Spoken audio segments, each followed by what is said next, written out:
After the end of World War II, the world was split into two, East and West. This marked the beginning of the era called the Cold War.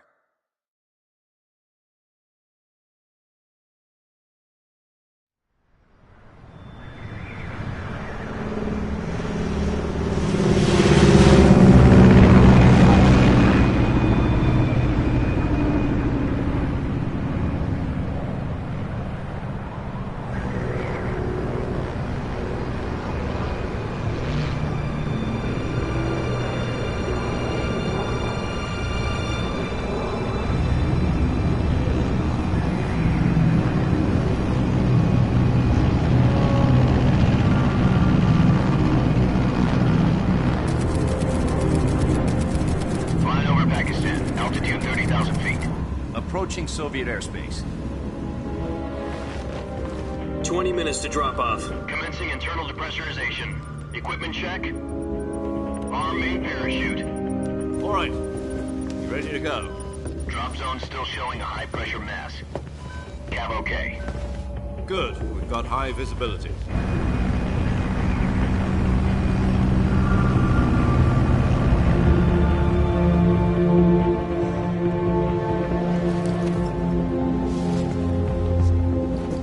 Put out that cigar. Connecting oxygen hose to interior connector. Put on your mask.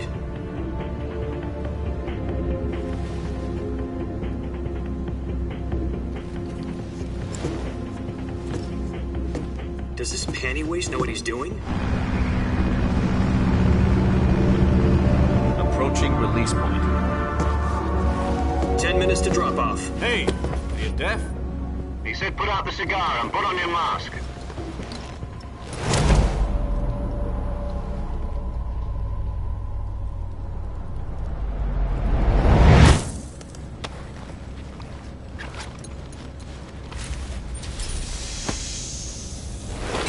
Depressurization complete.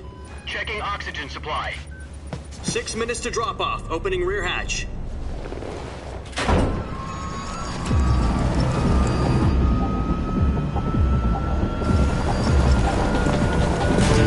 Sunrise.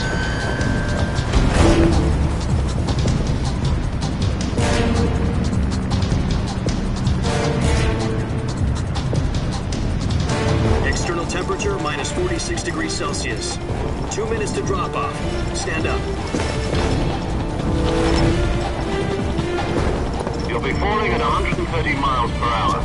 Try not to get frostbite from the wind chill. 1 minute to drop off. Move to the rear. Activate bailout bottle. This is one for the history books. The world's first halo jump. 10 seconds to drop off. Stand by. Status okay. All green. Prepare for drop-off. Countdown. 5, 4, 3, 2, 1. Spread your wings And fly. God be with you.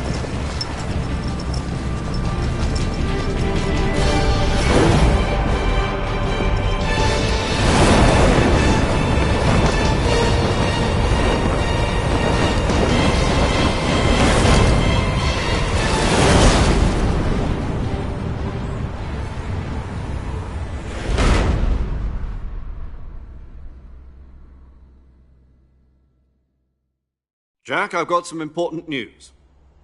The head of the CIA has finally given us the green light for the Virtuous mission. Virtual mission? No, the Virtuous mission. The future of our Fox unit depends on it. If it succeeds, we'll be officially organized into a unit. Virtuous mission? Sounds like some kind of initiation ritual. You know, don't get cocky. This isn't a training op. Right. So what exactly is this wonderful mission? Well, about 2 years ago, a certain Soviet scientist requested asylum in the West through one of our moles. His name is Nikolai Stepanovich Sokolov. He's head of the OKB-754 Design Bureau, one of the Soviets' top-secret weapon research facilities, and the East's foremost expert on weapons development. Sokolov? Isn't he that famous rocket scientist? The very same. On April the 12th, 1961, the Soviets achieved the first manned spaceflight in history. The Earth was blue, but there was no God. Well spoken. The rocket that carried Yuri Gagarin to orbit was the A-1, known as the Vostok rocket. Sokolov is said to be the man most responsible for the multi-engine cluster used in that rocket. After Gagarin's flight, Sokolov left rocket development to become the head of the newly established Design Bureau. From a lowly technician to head of a design bureau, that's quite a success story, so why'd he want to defect? It seems he'd become afraid of his own creations. Afraid? Call it a crisis of conscience. And for that, he left his country and his family behind and went over the fence? Not exactly. One of his conditions was that his family was also to be taken safely to the west. We used a mole to get the family out first and succeeded in sneaking Sokolov over the Berlin Wall shortly afterwards. I was the one who conducted the operation. The security on the eastern side was still full of holes back then. Then what? We got Sokolov over in one piece, but the whole ordeal had left him exhausted, and we checked him into a hospital in West Berlin. It took him 2 weeks and more than 600 miles to get from the research facility in the Soviet Union to Berlin. He was in no condition to say anything coherent. And it was only a week later that we had something much bigger on our hands. The Cuban Missile Crisis. October the 16th, 1962, President Kennedy received word that the Soviets were in the process of deploying intermediate-range ballistic missiles in Cuba. The President demanded that the Soviets dismantle and remove the missiles. At the same time, he announced a naval blockade to prevent further missile shipments from reaching Cuba. But the Soviets didn't back down, instead placing their armed forces on secondary alert. Soviet transport ships carrying missiles continued on course towards Cuba. US and Soviet forces went on alert for an all-out nuclear war. Frantic negotiations were conducted through the UN's Emergency Security Council and unofficial channels to end the hair-trigger standoff. Finally, on October the 28th, the Soviet Union agreed to remove its missiles from Cuba, and so the world avoided a nuclear holocaust. But in order to get the Soviets to pull their missiles out, we had to make a deal. You mean the one where the US agreed to remove its IRBMs from Turkey? No. The Jupiter IRBMs deployed in Turkey were obsolete, and we were going to get rid of them anyway. They had no strategic value whatsoever to either the US or the Russians. The Turkey deal was a ruse, a cover story that was fed to the other intelligence agencies around the world. So what did the Russians really want? Sokolov. They wanted us to return Sokolov. You mean the Soviets pulled out of Cuba just to get their hands on Sokolov? That's right. What the hell was he working on? At the time, we had no idea. We were running out of time. It was either give up Sokolov or risk full-scale nuclear war. In the end, we had no choice. President Kennedy gave in to Khrushchev's demand. The next day, I got Sokolov out of the hospital, handing him over to agents on the eastern side. Sokolov kept on screaming, "Save me," until he disappeared from my sight. Then, a month ago, we received some new information from one of our moles. About Sokolov? Yes. He was taken back to the research facility and forced to continue working on the weapon in question under KGB supervision. What's more, it's on the verge of completion. So what kind of weapon is it? Something to do with space rockets? No, missiles. Same technology. I guess you're right. We don't know the details, but it appears to be a new kind of nuclear device. For half a year now, the Soviets have been conducting frequent nuclear tests at Semipalatinsk. Something to do with the weapon, I assume. We're talking about a secret weapon so big that Khrushchev was ready to pull out of Cuba to get it back. Is Sokolov still in the facility? No. According to our intelligence, he's in Selinoyarsk, a place in the mountains about 3 miles to the west that's known as the Virgin Cliffs. The Virgin Cliffs. Nice name for a virtuous mission. They moved him there just recently. Why? Apparently, they're conducting a field test of the weapon, but it's our best chance to get him back. This mission would never have been possible if he was still in the research facility. This is our last chance. Sokolov must have known that too when he contacted us.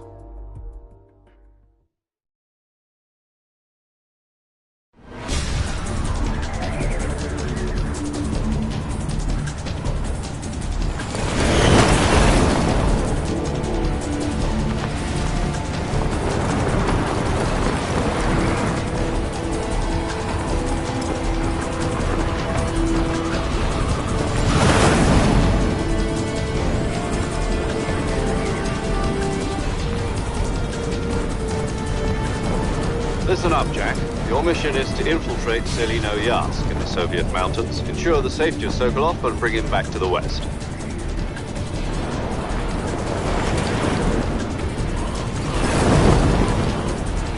If we don't get Sokolov back before that weapon is complete, we'll be facing a major crisis. The clock is ticking.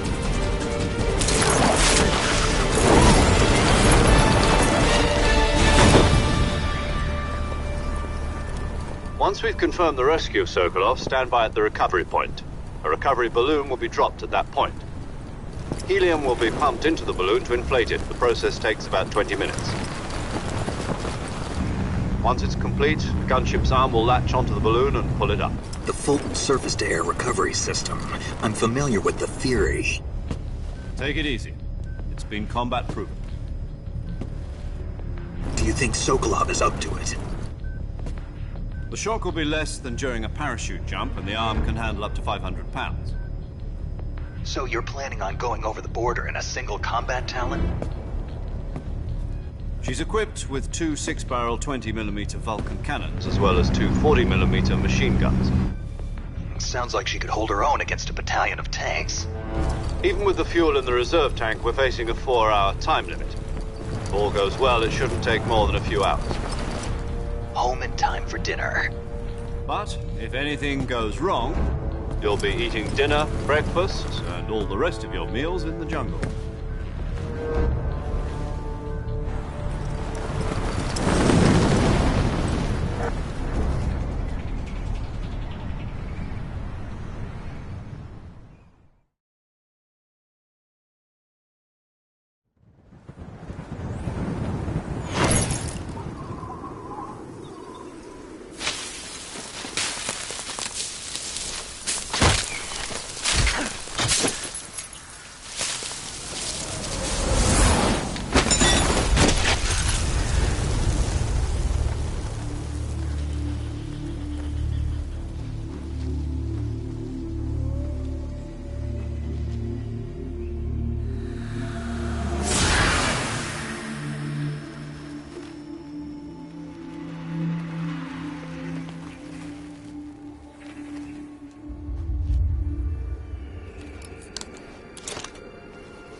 Do you copy?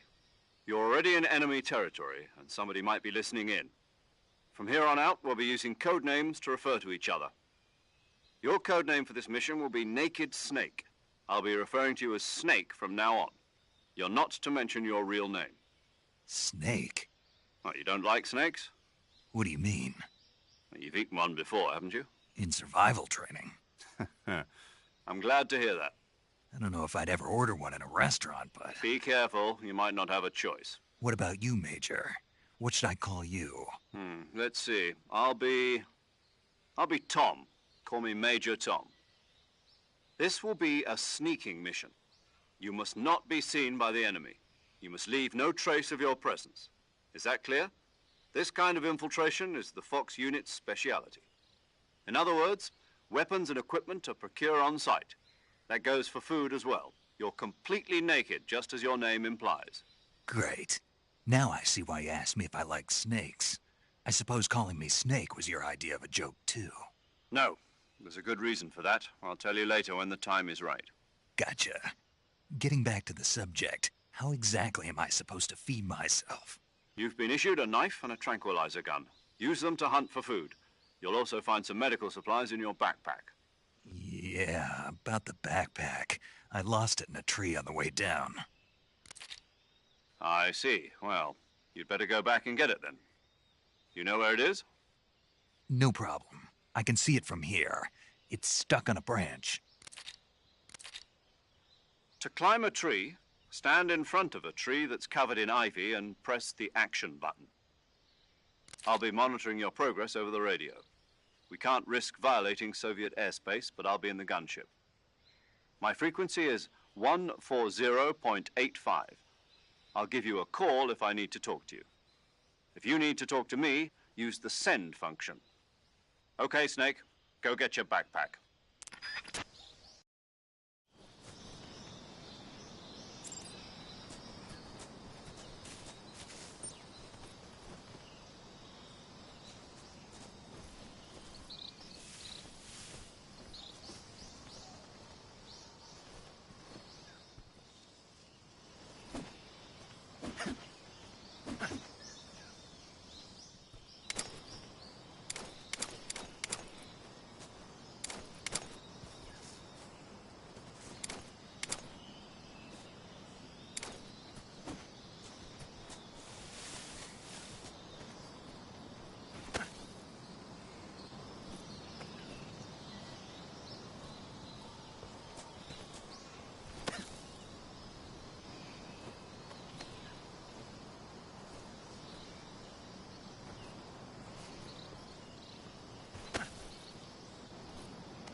I see you've retrieved your backpack, Snake. To equip a weapon, it's necessary to take it out of your backpack. In the survival viewer, choose Weapon from the backpack. Your available weapons will be displayed in a list on the screen. From that list, choose the weapon you want to equip and press the Enter button. For other equipped items, just do the same thing from Item. Got it. Use the survival viewer backpack. Yep, that's right. Survival is fundamental to this mission. After you've been out in the field for a while, your stamina will start to drop. If your stamina gets too low, it'll affect your performance. You won't be able to shoot accurately, for example, and your wounds won't heal as smoothly. Keep an eye on your stamina so you don't run out. To recover lost stamina, you can hunt for local flora and fauna. You can use either your tranquilizer gun or your knife to hunt. My only weapon is a Mark 22 Hush Puppy tranquilizer gun?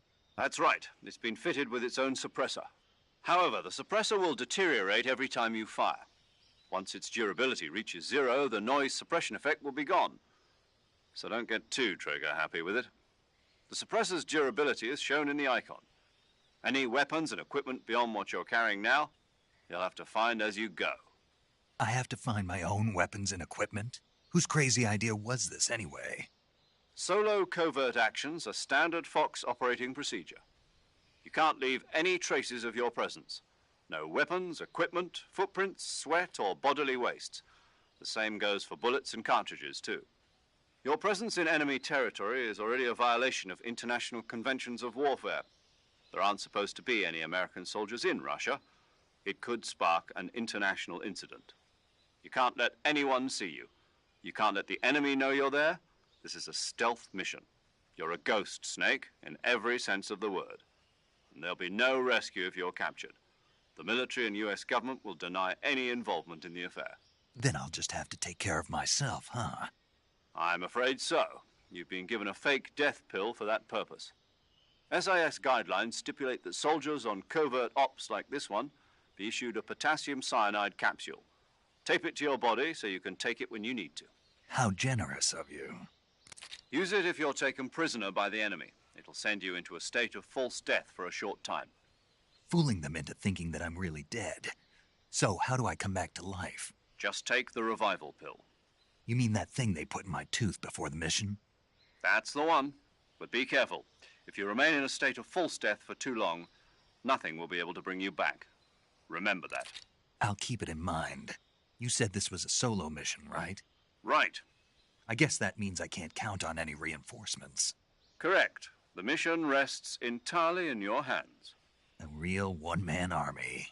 Relax. There's a support team ready to back you up over the radio. Who? I'll introduce them to you.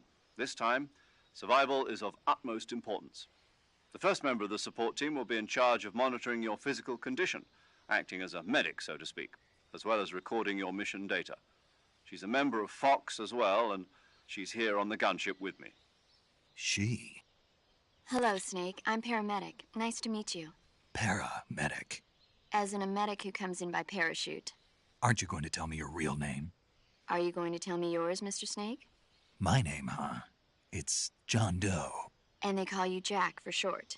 You're a regular Captain Nemo. A name means nothing on the battlefield. After a week, no one has a name. What's your name? Jane Doe. Very funny. I wasn't joking, but I'll tell you my name only if you manage to make it back alive. My frequency is 145.73. She's also in charge of recording your mission data.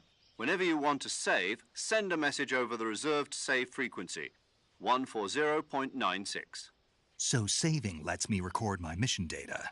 That's right. It also records the state of your health. Good to know. There's one more person I want to introduce you to, Snake. Huh? Speaking of snakes, you remember the boss, don't you?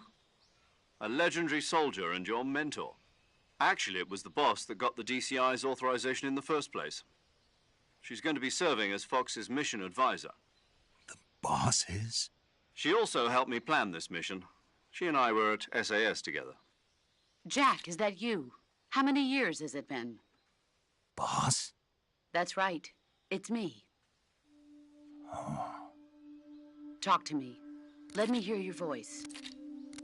It's been 5 years, 72 days, and 18 hours. You've lost weight.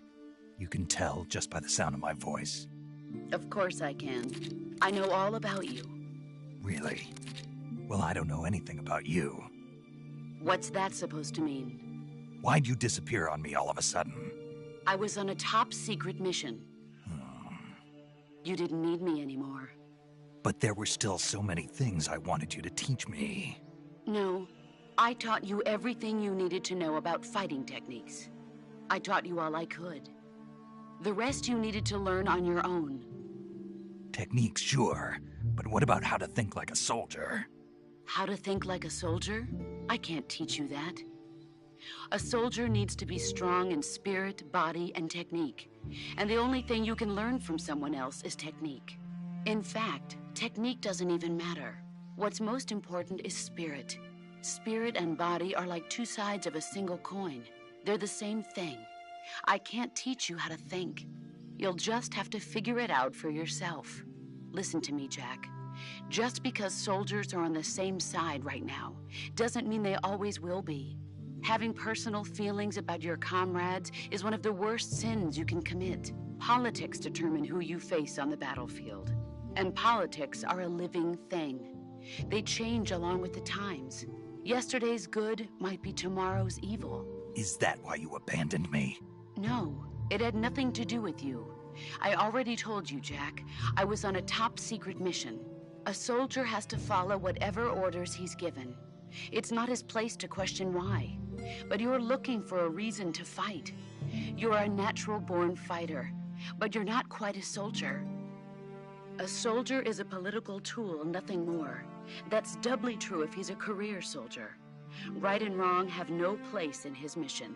He has no enemies and no friends. Only the mission. You follow the orders you're given. That's what being a soldier is. I do whatever I have to get the job done. I don't think about politics.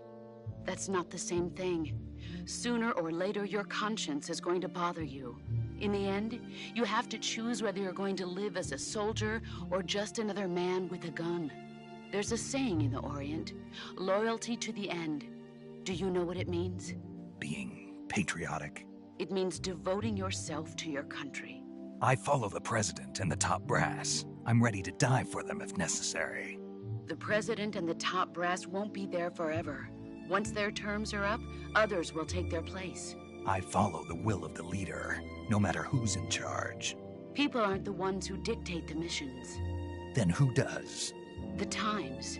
People's values change over time, and so do the leaders of a country. So there's no such thing as an enemy in absolute terms. The enemies we fight are only enemies in relative terms, constantly changing with the times. As long as we have loyalty to the end, there's no point in believing in anything, even in those we love. And that's the way a soldier's supposed to think? The only thing we can believe in with absolute certainty is the mission, Jack. All right, but do me a favor. What is it? Call me Snake. Snake. Oh, right. Your codename is Snake. It suits you well. That's right. The legendary unit that the boss put together during World War II was a snake. The Cobra unit, a group of heroes that brought the war to an end and saved the world. As long as you've got a legendary hero backing you up, you'll be fine. Isn't that right, Snake? Yeah, I can't think of anyone else I'd rather have with me. Oh, and one more thing, boss. Yes? It's good to hear your voice again.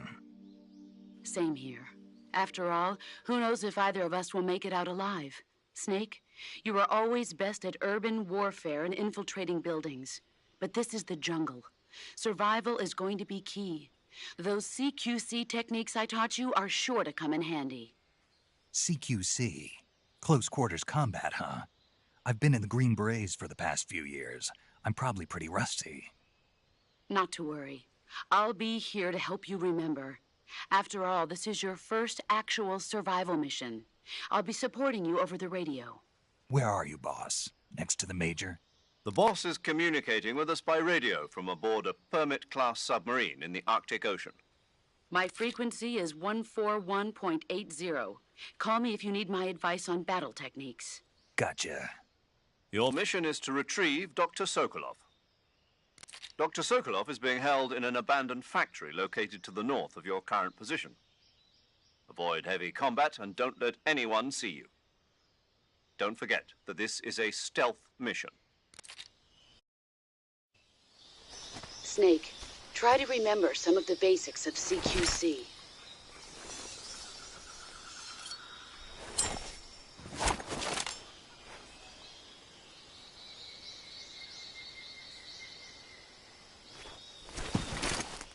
Commencing virtuous mission now.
Saving the game, Snake?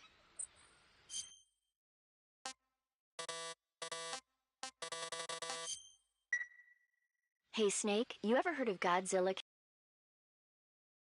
King of Monsters? No, what is it? It's a movie. You haven't seen it? Nope. It's about this monster called Godzilla, who grows to an enormous size in a nuclear test and goes on a rampage in Tokyo. Nuclear test, huh? Then the Marshall Islands must be crawling with giant monsters right about now. It's just make-believe. Maybe that's why my pants have been so tight lately. Snake, it's a movie, not a report out of Los Alamos. I know. So then what happened? Godzilla is immune to all weapons, and humanity has no way to stop the monster. Dr. Shirazawa develops a new type of weapon, but meanwhile Godzilla is getting closer and closer to Tokyo, obliterating everything in his path. It was originally a Japanese movie, but they made an American version too. I recommend seeing the original Japanese one if you ever get the chance. It's mostly mindless fun, but it's also got a serious anti-nuke message as well. Where can I see the original? You'll just have to go to Japan. Really? That's too bad. If you wait 40 years, you might be able to see it in America too. It might even win awards all across the globe in 60 years. Why's that? 2024 will be Godzilla's 70th birthday. You think they're still going to be making Godzilla movies then? Of course. Everybody loves Godzilla. You sure know a lot about movies. I don't suppose you're the movie-watching type, are you? Not really. Okay, then I'll tell you everything I know. When the going gets tough, movies can save your life. It's always good to be able to look at things from a different perspective when you get in a jam. That's the magic of movies. No kidding. Well, I guess it might at least make a nice distraction. That's the spirit, Snake. Have a little fun.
Major, I've spotted 2 enemy soldiers.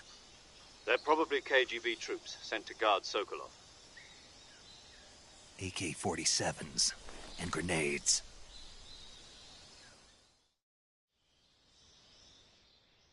Snake, your presence in Soviet territory is already a violation of international law.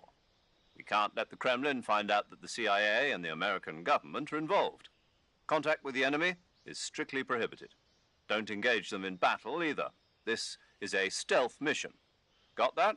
The Major is right. The point of this mission is to sneak through the jungle without being seen. The success of the mission depends on how well you use your camouflage. Change your camouflage by selecting Camouflage from the Survival Viewer. The Uniform option lets you pick your uniform, while the Face option lets you change your face paint. Choosing camouflage that blends in with your surroundings will help you conceal yourself more effectively. Also, don't forget that anything that moves will stand out in the jungle. If you just stand up and run around like an idiot, you're bound to be spotted. But if you crawl instead, you should be able to sneak by without being noticed. You can see how effective your camouflage is by looking at the Camo Index. The Camo Index shows how well your current camouflage blends in with the surrounding area. The higher the value, the harder you are to spot, and vice versa. The key is to make yourself one with nature. Keep that in mind as you go along, okay?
Who's that?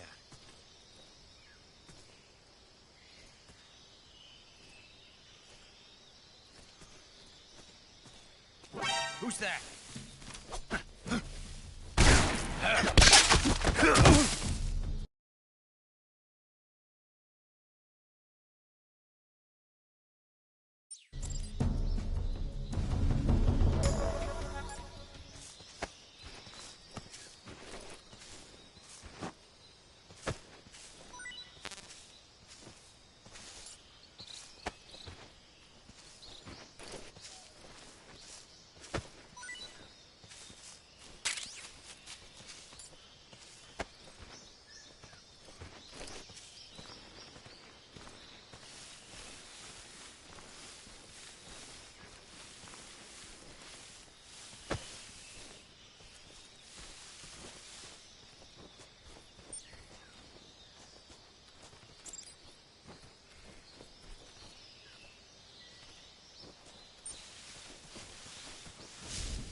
Who's that?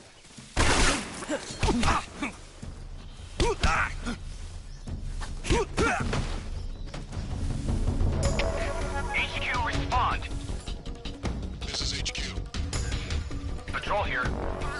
Enemy sighted. Requesting backup. Acknowledged. Sending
Patrol here.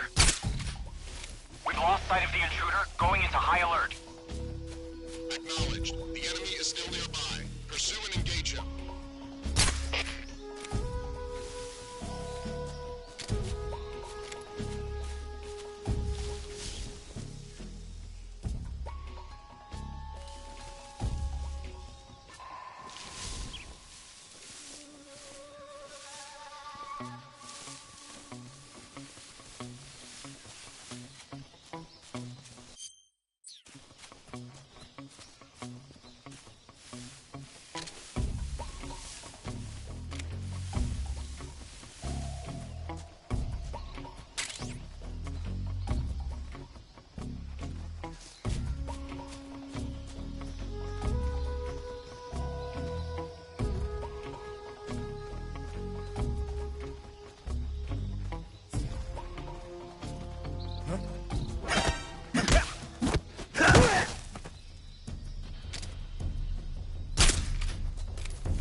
Do you want to save?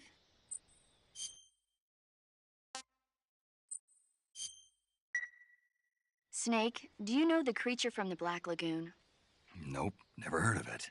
These scientists are investigating a place deep in the Amazon called the Black Lagoon, and they get picked off one after the other by this fishman thing. And there was this scene when the heroine is going for a swim, and the creature sneaks up on her from underwater. Oh, I thought my heart was going to stop. I mean, of course, the 3D effects in It Came from Outer Space were a lot more intense, but... It wouldn't be referring to you coming from outer space, would it? How rude! Why do you say that? Because no one on Earth could be as charming as you. Fine. I'll just get to the point, Snake. Be careful of what's around you when you're in the water. Just imagining you swimming in those jungle rivers makes me think of you being attacked by a fishman. I appreciate the concern. Fishmen aren't the only things that'll attack you in the water. Really be careful out there. Okay. And don't be attacking any pretty girls going for a swim, either. Are you calling me a fishman? You started it.